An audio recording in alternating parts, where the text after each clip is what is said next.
All right. Well, hi, I'm Andrew, and I'm really indecisive.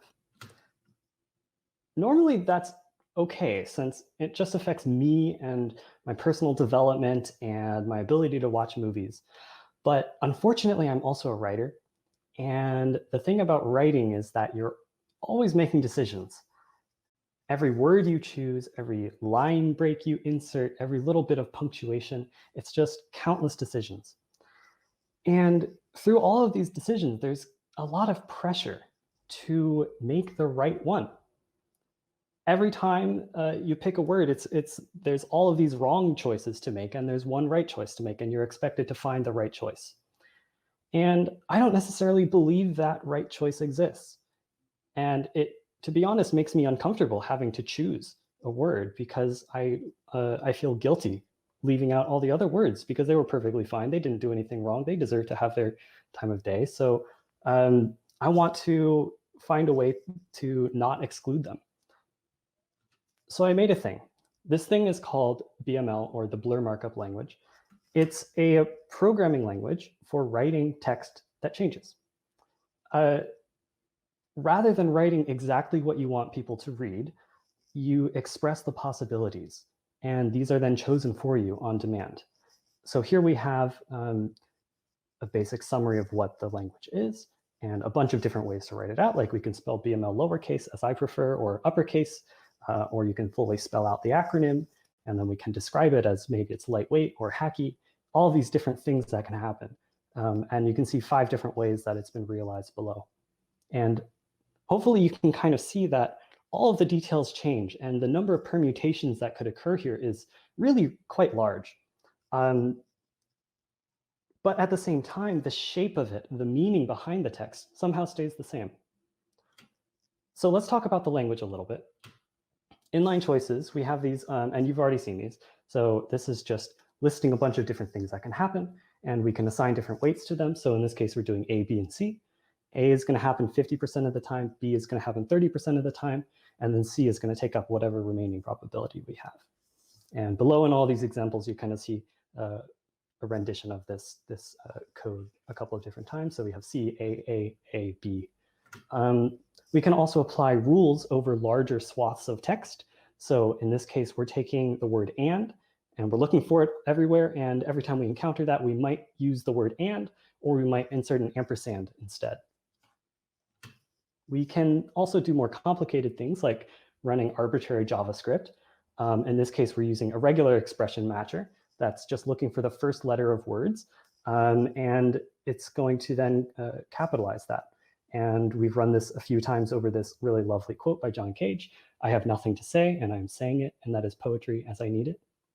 And the different capitalizations that occur kind of apply different weights into the text and shape the sentence in different ways and highlight different thoughts. And I think that's really interesting. It can do a bunch of other things. So we have a standard library of common functions.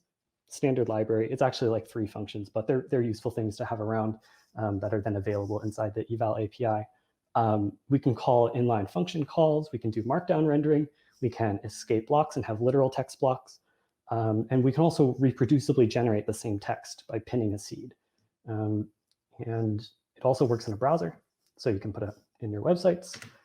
In terms of how it's actually built, it's just a bunch of bad JavaScript and truly evil uses of the eval command, and we're not going to talk about it. So some of the things that I've done with BML, this is an excerpt from the source of a dynamic poem I made, and you can see the number of chance elements and permutations starts to become very high very quickly.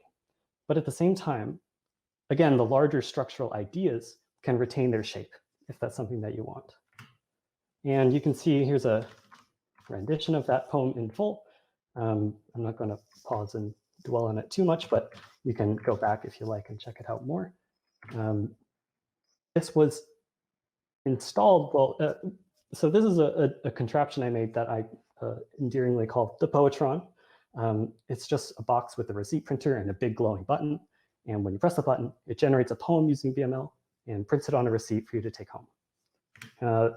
I installed this in a gallery, CJ1 gallery in New York City. in February, I think.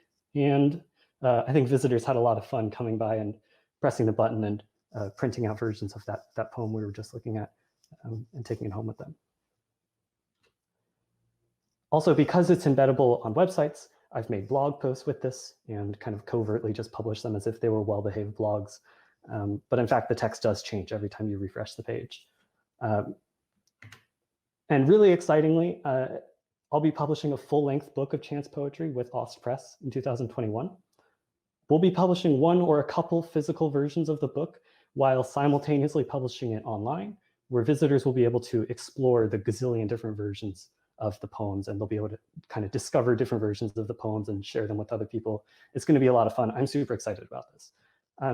And just for kicks, this presentation also is generated with BML. And as I speak right now, this is the first time I'm seeing this presentation.